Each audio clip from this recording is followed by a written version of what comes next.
The morning sun cast long shadows across the military base as General Marcus Hayes conducted his routine inspection of the training facilities. At 52, he had dedicated his entire adult life to the service, climbing through the ranks with unwavering determination and an iron will that had earned him both respect and fear among his subordinates. His weathered face bore the marks of countless deployments, and his steel-gray eyes missed nothing during his inspections. As he walked through the barracks, his attention was drawn to a group of soldiers preparing for morning drills. Among them stood a young woman whose posture was rigid with military precision, but something about her made him pause. She moved with the fluid grace of someone trained in combat, yet there was a careful way she held herself, as if protecting something fragile beneath her uniform. Staff Sergeant Elena Rodriguez had been stationed at the base for 3 months. She was known among her peers as exceptionally skilled, particularly in hand-to-hand combat and tactical planning. Her colleagues respected her abilities, but many noticed she kept to herself, rarely joining in after-duty social activities. She had earned her rank through merit and had an impeccable service record, yet she seemed to carry an invisible burden that made her colleagues wonder about her past. During the inspection, General Hayes observed the soldiers performing their morning exercises. Elena executed each movement with precision, but when she turned her head, the general caught sight of something that made his blood run cold. Along her jawline, barely concealed by carefully applied makeup, were the fading yellow-green marks of recent bruises. His trained eye immediately recognized the pattern. These weren't injuries from training or combat exercises. The general's mind raced as he continued his inspection, but his focus kept returning to Elena. He had seen similar injuries before, during his tours in conflict zones, but finding them on one of his own soldiers, on his own base, filled him with a rage he struggled to contain. The military was supposed to be a place of honor and protection, yet here was evidence that someone under his command was being harmed.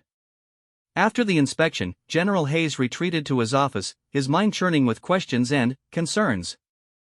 He pulled Elena's personnel file, studying her background, deployments, and performance reviews. Everything appeared exemplary on paper, but now he wondered what stories those official documents failed to tell. He noted that she had recently transferred from another base, citing personal reasons for the move. Throughout the day, the general found himself observing Elena from a distance. He watched how she interacted with other soldiers, noting the way she seemed to tense when anyone approached her too quickly or spoke too loudly. These were subtle signs that most would miss, but his years of experience in reading people and situations made them glaringly obvious to him. That evening, as the base settled into its nighttime routine, General Hayes made a decision that would change everything. He had always prided himself on protecting those under his command, and he wasn't about to fail one of his soldiers now. However, he also knew that approaching the situation directly might cause Elena to retreat further or potentially put her in more danger. He began to formulate a plan, knowing that whatever was happening to Elena needed to be addressed with both authority and compassion. The general had daughters of his own, and the thought of any woman in his command suffering in silence was unacceptable to him. But he also understood that military protocol and the chain of command meant he had to be strategic in his approach. The next morning brought new challenges as General Hayes continued to monitor the situation while maintaining his regular duties. During weapons training, he positioned himself where he could observe Elena more closely. She handled firearms with expert precision, her stance and breathing technique flawless, but he noticed how she flinched slightly when the instructor raised his voice to correct another soldier's form. As days passed, the general began to piece together a clearer picture. Elena's military record showed she had been married to Sergeant First Class David Rodriguez, also stationed in the military but at a different base. The marriage had been noted in her file as a factor in her recent transfer request. What the official records didn't show were the reasons behind her desperate need to put distance between herself and her husband. General Hayes knew he was walking a fine line between his duty as a commanding officer and his growing concern for Elena's welfare. Military marriages faced unique stresses, and domestic violence within military families was a serious issue that required careful handling. He began reaching out to contacts at Elena's previous base, making discreet inquiries about her situation and her husband's reputation. The information he gathered painted a disturbing picture. David Rodriguez had a reputation for having a volatile temper, though he had never faced official disciplinary action. Several soldiers mentioned off-the-record concerns about his treatment of his wife, but none had come forward with formal complaints. The military's culture of handling problems internally had created a situation where Elena's suffering remained hidden behind closed doors. One afternoon, while reviewing training schedules in his office, General Hayes heard a commotion outside. Through his window, he saw Elena in an animated conversation with another soldier. Even from a distance, he could see the tension in her body language and the way she kept glancing around nervously. When the other soldier reached out to touch her arm in what appeared to be a reassuring gesture, she instinctively pulled back with a motion that spoke of learned fear. That moment crystallized the general's determination to act. He had spent his career in situations where split-second decisions could mean the difference between life and death, and his instincts told him that Elena was in serious danger. The question was no longer whether to intervene, but how to do so in a way that would truly help her rather than potentially making her situation worse. The general began to develop a comprehensive strategy that would address both Elena's immediate safety and the larger systemic issues that had allowed her situation to persist unchecked. He knew that his next moves would require careful timing and coordination with the appropriate military support services, but he was committed to ensuring that no soldier under his command would suffer in silence. As the first phase of his plan began to take shape, General Hayes reflected on the oath he had taken when he first accepted his commission, to protect and serve not just his country, but the men and women who served alongside him. Elena Rodriguez might not know it yet, but she was about to discover that she had found an ally who would stop at nothing to ensure her safety and restore her sense of security within the military family. 3 weeks had passed since General Hayes first noticed the bruises on Elena's face, and his carefully orchestrated plan was beginning to unfold. He had spent countless hours coordinating with the base's family readiness group, military police, and counseling services to create a safety net that Elena didn't even know existed yet. The general understood that approaching someone in an abusive situation required delicate timing and absolute trust. On a rainy Thursday morning, General Hayes found the opportunity he had been waiting for. Elena was conducting solo equipment maintenance in one of the quieter sections of the armory, away from the usual bustle of daily operations. He approached slowly, making sure his footsteps were audible so as not to startle her. When she looked up and saw him, she immediately snapped to attention. "At ease, Staff Sergeant Rodriguez," the general said gently, his voice carrying none of its usual commanding authority. "I'd like to speak with you privately if you have a moment." Elena's eyes darted nervously around the empty armory, and the general noticed how she positioned herself near the exit, as if calculating escape routes. This behavior confirmed his suspicions about the level of fear she was living with daily. He deliberately kept his distance, understanding that physical proximity might trigger her defensive instincts. "Sir, is there something wrong with my performance?" Elena asked, her voice steady despite the tension evident in her posture. "Quite the opposite," General Hayes replied. "Your service record is exemplary, and your commanding officers speak very highly of your skills and dedication." He paused, choosing his words carefully. "However, I've noticed some things that concern me, not as your commanding officer, but as someone who cares about the welfare of every soldier under my command." Elena's jaw tightened slightly, and the general could see her internal struggle between military protocol, which demanded she listen to a superior officer, and her obvious desire to flee from what she suspected was coming. He had encountered this same reaction in combat zones when trying to help civilians who had been victimized by prolonged violence.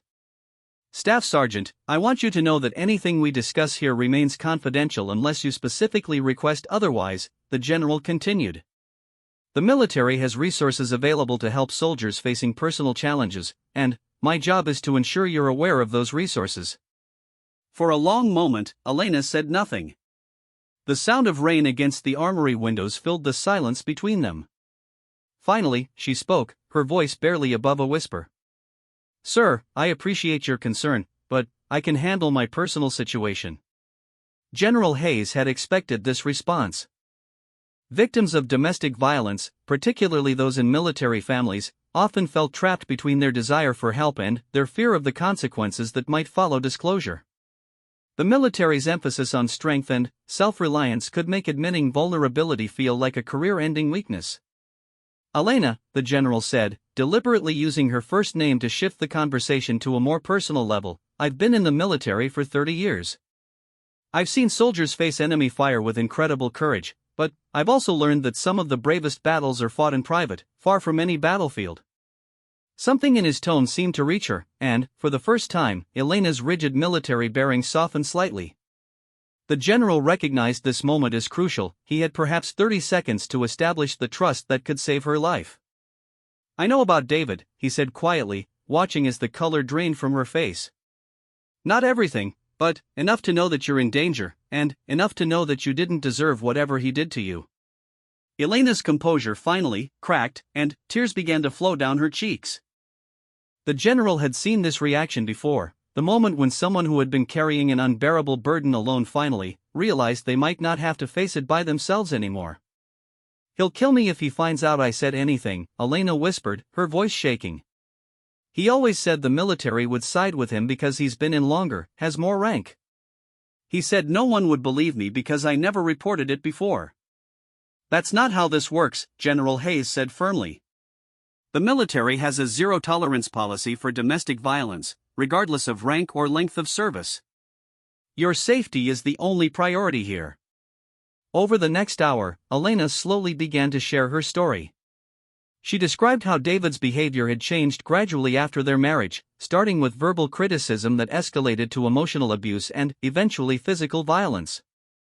The isolation of military life had made it easier for him to control her, limiting her contact with friends and family while maintaining a facade of being a devoted husband in public. The transfer to General Hayes's base had been Elena's attempt to escape, but David had been persistent in his efforts to track her down. He had been calling and texting constantly, sometimes with apologies and promises to change, other times with threats about what would happen if she didn't return to him. The most recent incident that had caused the bruises occurred during an unauthorized visit he had made to her previous base just before her transfer. As Elena spoke, General Hayes carefully documented everything she told him, explaining that her statements would be crucial for building a case that would protect her legally and professionally. He assured her that the military police were already prepared to issue restraining orders and that her safety would be their primary concern throughout the entire process. What happens next? Elena asked, fear still evident in her voice. Next, you take back control of your life, the general replied. We have a comprehensive support system in place. You'll work with military police to document everything that's happened, you'll have access to counseling services, and we'll ensure that David cannot contact you or come anywhere near this base. The general went on to explain the resources available to her: emergency housing if needed, legal assistance, counseling services, and advocacy support. He emphasized that her career would not be negatively affected and that any superior officer who had a problem with her seeking help would answer to him personally. As their conversation concluded, Elena seemed transformed. The weight of secrecy and fear that had been crushing her was beginning to lift, replaced by something she hadn't felt in years: hope. The general handed her a card with contact information for the base's victim advocate and scheduled a follow-up meeting for the next day. Elena, General Hayes said as she prepared to leave, you showed tremendous courage today. Speaking up took more strength than anything you'll ever do in combat training. That afternoon, the general met with his senior staff to brief them on the situation, ensuring that Elena would have support from every level of command. He also placed calls to David's commanding officer at his current base, initiating the formal processes that would hold him accountable for his actions and prevent him from using his military position to intimidate or harm Elena further. By evening, restraining orders were being processed, and David's commanding officer had been notified of the allegations against him. The general knew that the next few days would be critical as David learned that his control over Elena was being systematically dismantled by the very military system he had claimed would never protect her. As General Hayes reviewed the day's events from his office, he felt a familiar sense of purpose that reminded him why he had dedicated his life to military service. Protecting those who served their country meant more than just defending against foreign enemies. It meant creating an environment where every soldier could serve with dignity and safety, free from fear and violence in their personal lives. The first phase of Elena's journey toward freedom was complete, but the general knew that the real test would come when David realized that his victim had found protectors who were more powerful than his threats and more committed to justice than he was to maintaining control. The confrontation General Hayes had been preparing for arrived sooner than expected. It was a cold Monday morning when David Rodriguez appeared at the base's main gate, demanding to speak with his wife. The military police, already briefed on the situation and, armed with restraining orders, denied him entry, but David's aggressive behavior and threats to speak to someone with real authority quickly escalated the situation. Within minutes, General Hayes received word that Elena's estranged husband was at the gate, becoming increasingly hostile and insisting that the military couldn't keep him from his wife.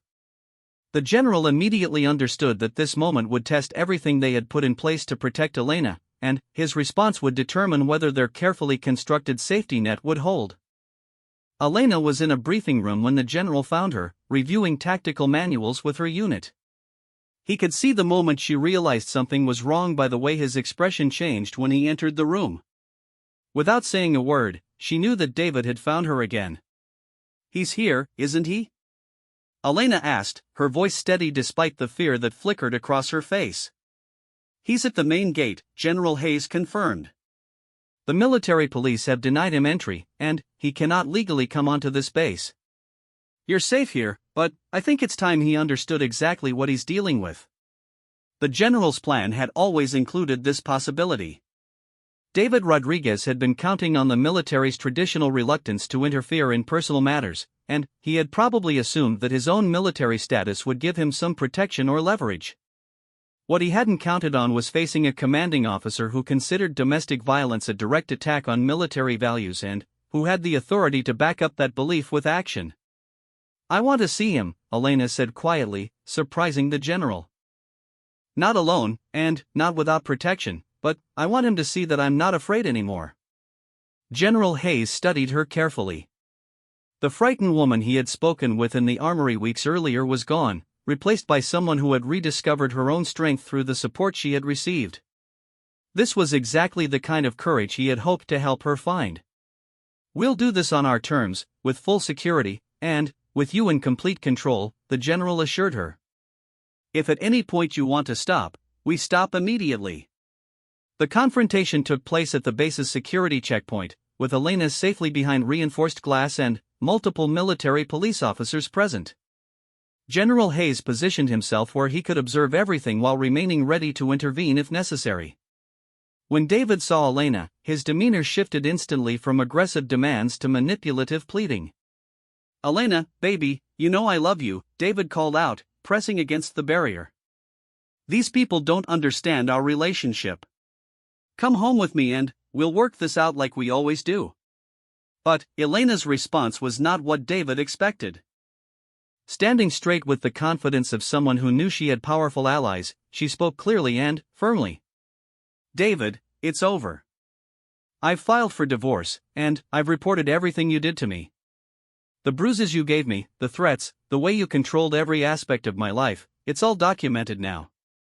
David's facade of loving concern cracked immediately, revealing the rage underneath. "You can't do this to me," he shouted. "I'm your husband. The military doesn't get involved in marriage problems." That's when General Hayes stepped forward, his presence commanding immediate attention. At 52, with 3 decades of military service and the bearing of someone accustomed to absolute authority, he represented everything David had never become despite his years in service. "Sergeant First Class Rodriguez," the general said, his voice carrying the weight of his rank and position, "you were speaking to Staff Sergeant Rodriguez, one of my soldiers, and you were doing so in violation of multiple restraining orders and military regulations." David's face went white as he realized who he was dealing with. "Sir, this is a personal matter between me and my wife. Surely you understand that sometimes marriages have problems." "What I understand," General Hayes replied coldly, "is that you have been systematically abusing a member of the United States military, and that ends today. What I understand is that you thought your rank gave you the right to terrorize someone who has served her country with honor and distinction." The general stepped closer to the barrier, and his voice dropped to a tone that made seasoned soldiers take notice. "What I understand, Sergeant, is that you have been preying on someone who trusted you, and you believed that the military would protect you because you wore the same uniform she does. You were wrong." David's composure completely collapsed as the reality of his situation became clear. This wasn't going to be handled quietly or swept under the rug. He wasn't going to be able to use his military status as protection or leverage. Instead, he was facing someone with far more authority and an unwavering commitment to protecting his soldiers. Your commanding officer has been notified of these allegations, General Hayes continued relentlessly. You are facing court-martial proceedings for conduct unbecoming a soldier, multiple civilian charges related to domestic violence, and immediate discharge proceedings. Your military career is over, Sergeant Rodriguez. But the general wasn't finished. He had one more piece of information that would ensure David understood the full scope of what he was facing. I should also mention that during our investigation, we discovered you're not the only soldier who has reported your violent behavior. 3 other women have come forward with similar stories about your conduct during previous relationships. Elena gasped audibly at this revelation. She had suspected that David's treatment of her wasn't an isolated incident, but hearing confirmation that other women had suffered at his hands both vindicated her decision to speak up and filled her with determination to see justice done. David's reaction was immediate and telling. Instead of denial or remorse, his response was pure rage directed at Elena. You think you're so smart, turning them against me? You think this is over? I'll make sure everyone knows what kind of woman you really are. Sergeant Rodriguez, General Hayes said with deadly calm, you have just made additional threatening statements against a member of my command, in the presence of multiple witnesses, including military police officers. Those statements will be added to your charges. At that moment, military police from David's own base arrived to escort him away. They had driven several hours to collect him and transport him back to face the charges that had been filed against him. As they placed him in handcuffs, David continued to shout threats and accusations, but his words carried no weight now that the truth had been exposed. Elena watched as the man who had terrorized her for years was led away in custody, and, for the first time in longer than she could remember, she felt truly safe.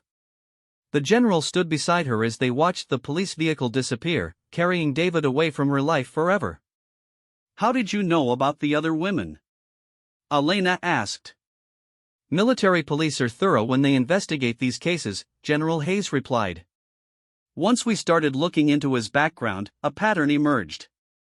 Your courage in speaking up gave those other women the strength to come forward as well.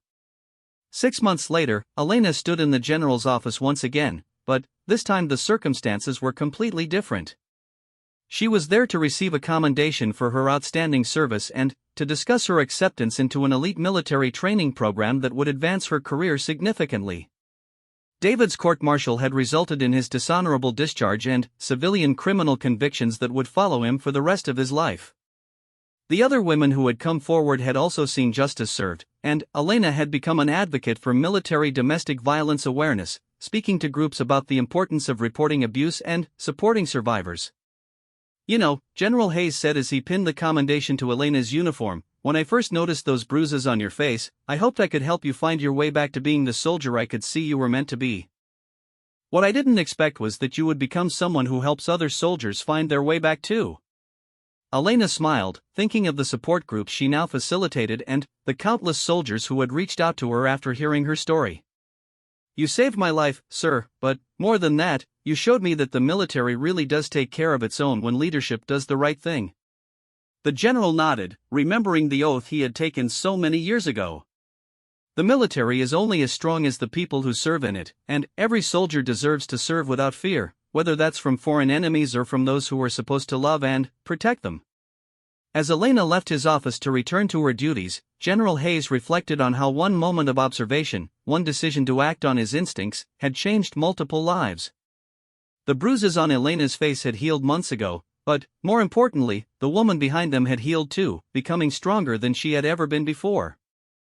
The general looked out his window at the soldiers training in the distance, knowing that among them were others who might need help, others who were fighting private battles alongside their public service. His job, he understood, was not just to command troops in military operations, but to create an environment where every soldier could thrive, free from fear and violence in all its forms. Elena Rodriguez had found her voice and her strength again, but, perhaps more importantly, she had discovered that sometimes the most powerful thing a person can do is trust someone else to help them fight battles they cannot win alone. And General Marcus Hayes had learned that sometimes the most important victories happen not on foreign battlefields, but in quiet conversations where one person's willingness to see and act can change everything for someone who had lost hope of ever being truly safe again.